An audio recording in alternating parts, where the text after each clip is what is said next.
Welcome to Legacy Therapy, the podcast that will teach you, in bite-sized chunks, how to leave a stress-free legacy so loved ones can focus on people, not paperwork, when you become ill or pass away.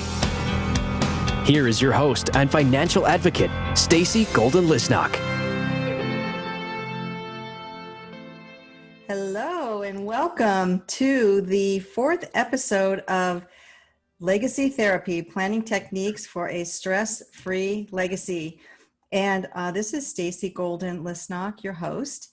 And today we have a very special guest, and I want to introduce her. Her name is Lisa Rehburg.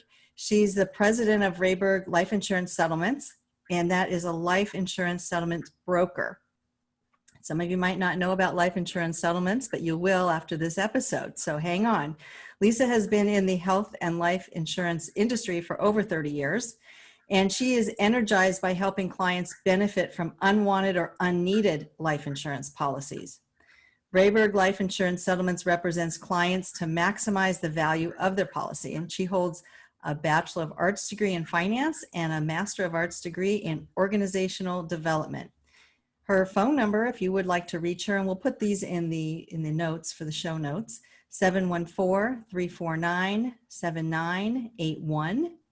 And her email is lrehburg, spelled Rehburg, at AOL.com. And then her website is www.rehburglifesettlements.com, Rehburg, lifesettlements with an S.com. Great. So welcome, Lisa. How are you? Thank you, Stacey. Delighted to be here. Doing great. I really appreciate the opportunity. Great. Well, I know a little bit about life settlements, and I know that it's not that well known in the world, basically. So we're gonna have a really fun time here learning about it and getting some really great insight, because you've been doing this for quite a while, right? It's a pretty small little niche market, from what I understand, and you've been there for a while. So tell me a little bit about how you ended up in that market. Yeah, you're right. It's a niche of a niche for sure. I've been in the insurance business, like I said, 30 years. A lot of that was in corporate America, working with insurance agents and brokers, and it was just time for me to not be in corporate America anymore. I was in an airport every week, right? It was just time for me to not do that. And so I found life insurance settlements, and I absolutely love them. And here's the statistic that gets me up every morning, that gets me all pumped. 500,000 seniors a year will lapse their life insurance policies. Now, lapse means they stop making the premium payments on the policy and they let them go, right? 500,000, and they let them go with little to nothing because they do not know that a life insurance settlement is an option. And that's what this is about, just raising visibility that this option and solution is here in case it's the right fit for one of your listeners. It's not going to be perfect for everybody, shouldn't be perfect for everybody, but it can be a really good solution for a lot of people. Yeah, it just seems kind of almost the opposite of what I was taught as a life insurance agent. You try to get everybody to get the insurance and to keep the insurance, right, so that when they die, they actually have the policy in place, right? So it's like the best time to have insurance is before you need it, and the best time to have insurance is when you need it, right? So if you don't have it when you die, but you bought, like, say, a term policy or something like that, the odds of you actually having it is pretty slim. I think the statistics is like 1 or 2% of the people that buy term actually end up cashing it out as a death benefit. But you're saying, it was interesting to read that you can actually sell a term policy. Tell us a little bit about how that works. We can. So typically, when I mean by typically, 98% of the time, that term policy does need to be convertible. So these are investor groups who buy these policies. They're willing to pay cash today, right? They are going to become the new owner of the policy. They're going to pay the premium, and they're going to be the beneficiary. That's why they're doing it. Not out of the goodness of their own heart. It's an investment for them. But the point here is that they obviously don't want to buy a policy that ends. And term policies, as you know, end. But most term policies have a conversion privilege or a conversion option in there that people can convert them to a what we call permanent type of policy, like a universal life or a whole life that doesn't end. So typically, once again, 98% of the time, the policy does need to be convertible, and we can't be past that conversion deadline. So what you're saying is that if somebody has a policy that's term, normally they would probably end up not renewing it at the end of the term. So a term would be a 10 or a 15 or a 20 or sometimes a 30-year policy. And so it has a fixed price for those terms. And I think being in the insurance industry myself, I know how the normal person who doesn't have an insurance license and hasn't been in the insurance business, their view of life insurance is that they're buying life insurance so that when they die, it pays, but they're not realizing that they're buying a term insurance policy versus a permanent policy. So when you have term, it does have an end date. And at that end date, the price goes up maybe 10 times what you were paying. And then every year after that goes up, it becomes annually renewable term. But that whole thing you're talking about of a conversion option, in my career as an agent, that was where we focused. So we took a whole book of term policies and advised those clients one by one that they have a privilege inside their contract, so that if they did mean to buy a plan that would be there when they died, no matter when they died, that they in fact have that in this term policy if they care to take advantage of this opportunity, right? So it's a way, I kind of tell people sometimes it's like you bought a coach ticket, but you can upgrade to first class without proving, that you're worthy of it. Your health could have changed. You could have cancer. You could have had a heart attack. Anything could have happened. You could have been in a car wreck and now you're quadriplegic, which you would never get insurance again, at least this type of insurance that's fairly priced. And if you have a good term policy that has a good conversion privilege, it's actually such a good deal. But there are such companies, certain companies where they've made it where the conversion product is kind of crappy, right? And I mean, there's been situations where I've seen some. Yeah, there's situations where I've told people don't even bother. This is just not going to work for you. But then there's other ones where they are sick enough that it's something that at least you can get versus maybe buying what they call a guaranteed issue, which I just got a quote for somebody. So for $210 a month, I think he can buy $10,000. Oh, yikes. But if you don't have the $10,000, but you do have the $210 a month, it might be a good exchange, and you're not insurable. So, I mean, there's all kinds of stuff. So we're getting off the topic of life settlement, but life settlement is a special opportunity for people that need the capital and don't need the insurance policy anymore. That's really the important part. Right. They don't care about the policy anymore. They would have just let it lapse because they can't afford to keep it anymore. The reason they bought it is no longer there. Talk about a little bit, maybe some cases that you had where it really made a life-changing difference for them to have this opportunity to sell their policy. Yeah, so I have a client in Utah right now. He has a $500,000 universal life policy, so one of those permanent types of policies, right? And in his particular case, he lost his wife 2 years ago. And to keep that policy going is $2,500 a month. That's a house payment. That's a house payment. But $500,000 is a lot of equity if it was a house payment too. So yeah, it is. But but who's going to pay the $2,500, right? Exactly. Once again, he bought it for his spouse and she's no longer here, so he doesn't need the policy anymore. Why continue to pay $30,000 a year?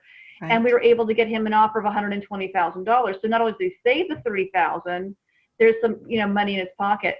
Another one that we're working on right now is really a life-changing experience for this particular gentleman. He has a term policy that literally is ending, as in gone, done, right? And he's not going to continue it. And we're able to get a $75,000 offer on his $250,000 policy. And he and his wife are on a limited income. So this is literally found money. He found out about it. He found out about life settlements, thank goodness, about 2 months before the policy was going to end. And so he's gone from zero, because he was going to let it go, to having some nice money in his pocket. So those are just two examples. We have a client that has a significant health issue, and a significant health issue. And so you ask yourself, like, why do you want to do this? And he says, Lisa, my family is fine, but I have this dream that I want to go live on a ranch in Montana.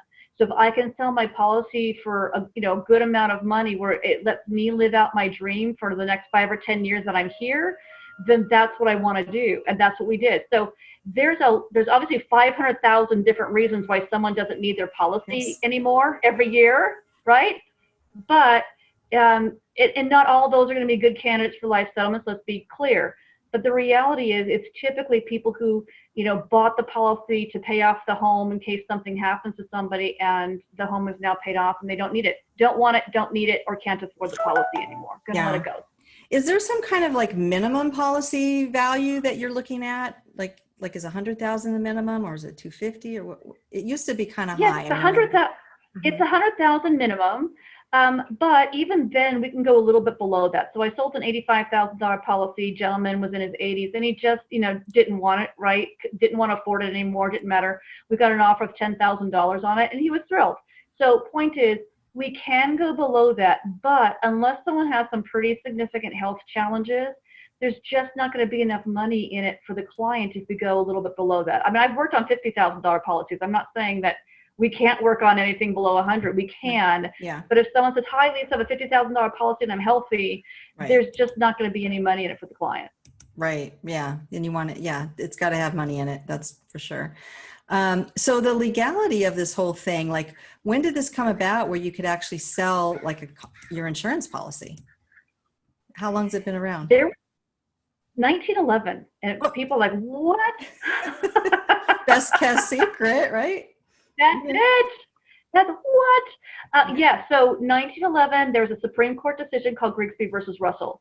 And I'm an insurance geek, so I love the backstory, but this is probably not the time, and your listeners probably don't care. But the bottom line is, Justice Oliver Wendell Holmes, in his statement of decision, says that a life insurance policy is an asset that you can transfer to whoever you want anytime you want. So think about it like your house, like your car. It's an asset that you own. So I can transfer my life insurance policy to you right now, Stacey. It literally is a change of ownership form. You know that from your career in the life insurance agency, in the life insurance world. Right. It's a change of ownership form. That's it. That's all we're talking about here. We're just changing the ownership to an investor group. So that brings up another question. So normally there's this whole thing about insurable interest. Like you can't just go get an insurance policy on your neighbor because, he's old and you think that'd be a good way to make some money because you don't have an insurable interest. So this is actually a business transaction, which does that then make the life insurance proceeds taxable, where if it was not, it wouldn't be? Or what happens to that? Right. So that's on okay. So back to your point. Yes, this is not Stoli. So you were describing Stoli, right? Stranger originated life insurance, illegal, can't do it, and shouldn't do it. There's no insurable interest. This is not that, because once again, these policies were issued 10, 20, 30 years ago. And who is the beneficiary? The spouse, the kids, the trust, the business partner, right? So there is insurable interest there. We're just transferring ownership. So this is not Stoli in any way, shape, or form. Now, back to your point, from the investor's side of it, I don't dive into their taxable issues too often, obviously, but as I understand it, those proceeds are taxable to the investors. Yeah, it becomes an investment asset. So you picked it up, just like if you bought a house and then you had capital gains, it would be like the difference between what you pay. Yeah, I just I like to know about it, but I don't like to know about it too deeply. Yeah. The tax part, that is. Okay. Right. So what else can you tell us as far as maybe some other examples that you had, or some other things you might want our listeners to know about this little segment of the industry that most people don't know about? Right, exactly. So back to the point that it's legal, we know this, it's very highly regulated, and I think that's really important. Mm-hmm. So not only are we regulated in terms of needing special licensing, but the providers of money, right, the investor groups need to be registered with the states as well. There's a lot of transparency in this process. Beneficiaries need to sign off. A doctor's letter is usually required that the owner is of sound mind and body to be able to sell their policy. There's disclosures all over the place that people understand that they're selling their life insurance policy. So that part I think is really important. The other part of it is there are, once again, a lot of people who don't need, can't afford policies. I talk to people all the time who literally tell me, I just don't need this thing anymore. What I bought it for is no longer a concern. I was just on the phone with somebody about an hour ago that has stage 4 cancer, stage 4 colon cancer. And you ask yourself, why now do you want to do this? And the reality is it's very similar in that, look, my family's going to be fine. I've provided for them. They're going to be okay. But if I can, once again, sell this policy and get the money and make my life more comfortable for the rest of the time that I'm here, then I want to do that. Right. Or Right. sometimes people are looking, I think this is another situation too, where people are looking for funding for long-term care needs. Maybe a spouse needs assisted living or memory care or home care. This can be a way that nobody knows about to generate cash to be able to afford those types of services. Or maybe there needs to be home modifications to make it more accessible, whatever it happens to be. The Right. good news is the money is unrestricted. Once again, we use the house analogy. When you sell your house, you can do anything with that money you want, right? Right. It's exactly the same thing, but it can be a great way to fund Yeah. assisted living or home care. Yeah.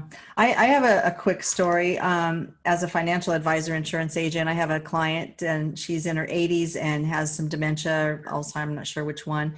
But I just found out kind of by accident that she hadn't paid her premiums for a year. And she Yikes. was within a month of losing the policy.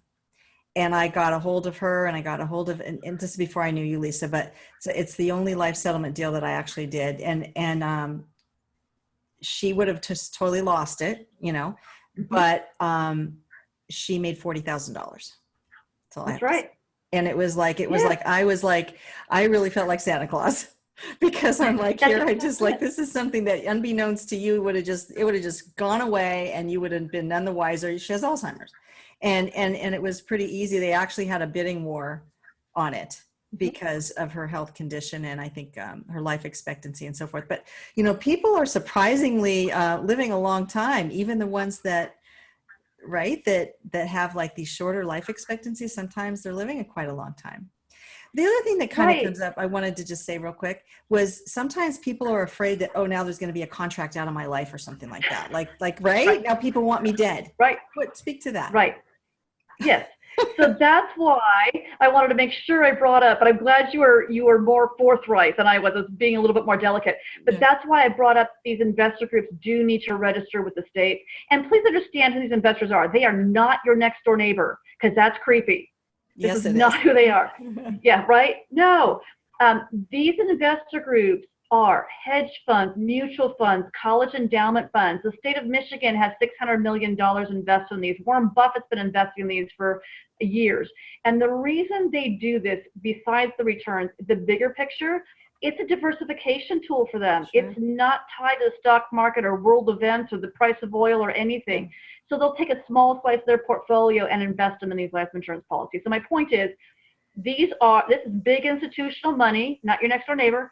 Right. And once again, registered with the state, and the state's mandate not only that these investors post bonds and they tell the states every year the policies that they're buying and who they're buying them from. So there's a lot of transparency and a lot of traceability. Thank goodness, because in the 80s when this thing really started, Wild West. And I don't, as much as I'm born and raised in California, I don't do Wild West, meaning that I like the regulation. It's really important that consumers are protected, and they are through this process, very transparent. Right. Excellent. Yeah, I think that for the people that are hearing this for the very first time, just kind of try to digest it a little. It's a little bit different of a concept to understand and to go, what, really? Where was I? But, I was in life insurance business for a really long time before I even heard of it either, because it wasn't even really marketed to life insurance agents to be watching out for it until, kind of recently. So for life insurance agents, they run across people calling up all the time. Hey, I don't need this anymore. I'm just going to cancel it. How do I surrender it? And so when I have people do that, I often say, you could sell this. There's possibly a market for it. Some of the ones that I've tried to do, they just haven't been old enough or sick enough So I don't know how to speak to that. Like, has that changed, or what are they looking for in the health and age of a person? Right, good question. So I like to tell people that this is typically the senior market, typically 65 or older, but doesn't have to be. The gentleman I was telling you about that wants to live in Montana is 58. A gentleman I told you about with colon cancer is 57. And I just sold a policy with a 61-year-old, but they had very significant health issues. From the investor's perspective, they are looking for life expectancies of 10 to 15 years or less. The shorter the life expectancy, yeah, right. So it's longer now. The really shorter the life expectancy, the more money they're willing to pay. Now, some of them have even looked at, there's some pension funds out there that it will even look out to 20 years. But once again, the longer someone's life expectancy, the less money an investor group is willing to pay for that, because number one, they've got to pay the premiums for that long, right? Sure. That, and if they tie up that money today, then they can't use it for 20 years. So it's the time value of money. Right. But point is, if you're going to let a policy go anyway, you've got nothing, or you might have your surrender value. Right. A life settlement on average is 3 to 5 times cash surrender value. So once again, these are people don't want it, don't need it, right? Can't afford it. I'm going to let it go anyway. But yeah, we're looking 10 to 15 years of life expectancy or less, sometimes 20. Depends upon the premiums. I have another tax question that you may or may not be able to answer, but it's kind of general. So if a person sells their contract, are they going to pay taxes on that money? And I'm going to qualify this up one side and down the other by saying I am not a tax professional, so I'm not a CPA or tax professional. So please, I'm just curious. Right? So, right. No, I will answer your question, but I just want to caveat that. So please, definitely check with the people that have like little letters after their name that signify they know about this for sure, but this is really just sort of general. Okay. Yeah, this is conversational here. So the premiums that are paid into a policy are a basis. So think about, I buy a house for $150,000. If you sell that house for $100,000, right, not taxable. It's the same thing. The premiums that are paid in the policy are basis. So if the settlement is underneath that, and most of the time it is, not all the time, but most of the time it is, then you're not paying any tax on it. If it's over that basis, the amount over that basis is typically capital gains. Once again, the house situation. If you sell that $150,000 house for $200,000, you've got a $50,000, long-term capital gain. Yeah. Okay. Sounds right. Sounds right to me, but check with your CPA for sure. Check with your CPA, please. What do I know? I don't have those letters after my name for sure. So tell me a little bit about you and what actually drives you to be talking about these kinds of things on a daily basis. Like what's behind all that? Oh, those 500,000 seniors. It's like, please know there's an option. Once again, just to know there's an option. And I've seen so many of our clients that we've helped, like no one's upset, right? Like this is such a beautiful world, and that everyone was going to get rid of their policy, and all of a sudden they now have money. So the clients are happy, the investors are happy, we're happy, life is good. So my passion once again is just doing anything that I personally can to let people know that this is here, because I've just seen the difference that it's made in people's lives. But how cool is it to get an extra $75,000 that you weren't expecting? Well, on top of not paying the premiums anymore. That you that's were correct. Stressing out about most of the time. That's the calls I get. It's like I can't afford it anymore, and I'm like, you've been paying on this for 15 years. That's really? Right. It's like, so that that kind of goes to poor planning in that people get themselves in these situations. But it's good to know that it's not just totally a lost, just boom, lost. There's an option out there. Right. And you alluded to it earlier, Stacey. I can't tell you how many times I have heard, I never expected to live this long. Literally, never expected to live this long. And that sometimes universal life policies, if they're really old, when they were purchased, were illustrated for that cash to build at 6, 7, 8%. Oh, when I got started, they were at 10 and 12. I got my that's right. I got my license in 1981. I'm 89. Well, so, I beat you, but I was only in college. You so did. It was a little part-time job, and I got insurance licensed, and that's where it all started. Go ahead. We fall into this business. We generally don't plan to be in this business, but Absolutely. we fall in love with it. What happens, right? But point is that they were illustrated at 6, 7, 8, 10%.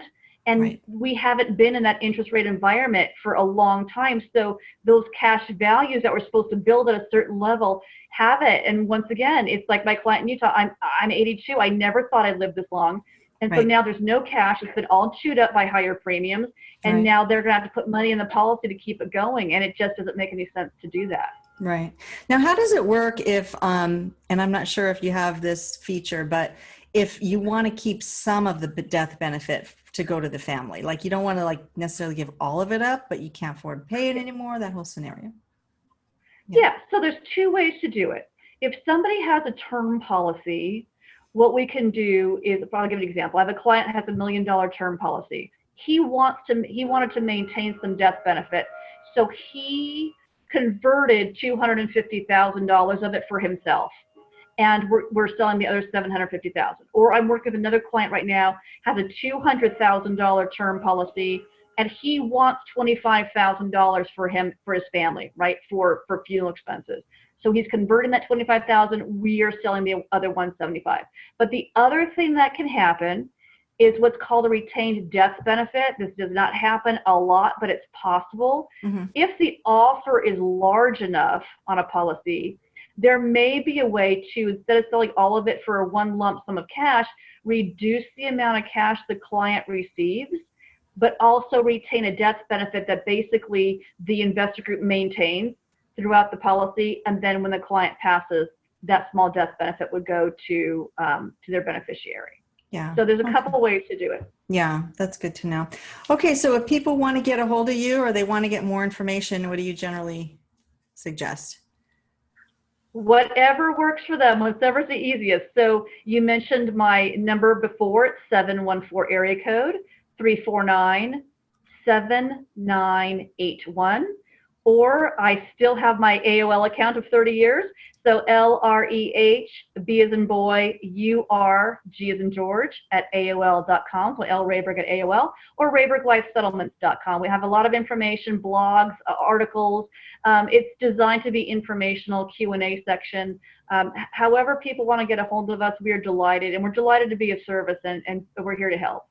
Yeah, excellent service. And I hope there's some people out there that have learned something from listening to the podcast today. I mean, that's my goal, is to bring things to you that you have no idea that exist, and no idea how they work on the inside too. And it's really nice to have you, Lisa, share some examples that are actual reality and how you've actually helped people, because you can surmise all day long, but when you really hear the real stories, that's when it really makes a lot of sense. So I appreciate you coming on today.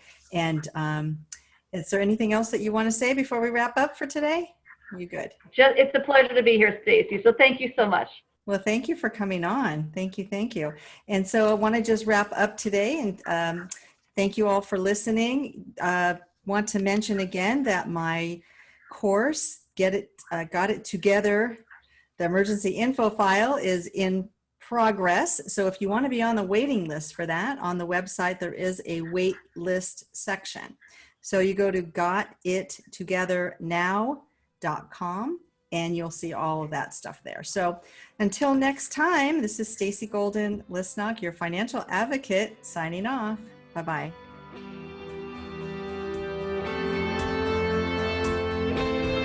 Thank you for listening to the Legacy Therapy Podcast. If we hit it out of the park today and you learned at least one new thing to take action on in your own quest to planning the best legacy possible, then be sure to tell your friends, subscribe, and rate and review wherever you get your podcast. The show notes will provide the sites and information that were discussed today. You can get more great tips, resources, and inspiration by visiting our website, legacytherapypodcast.com.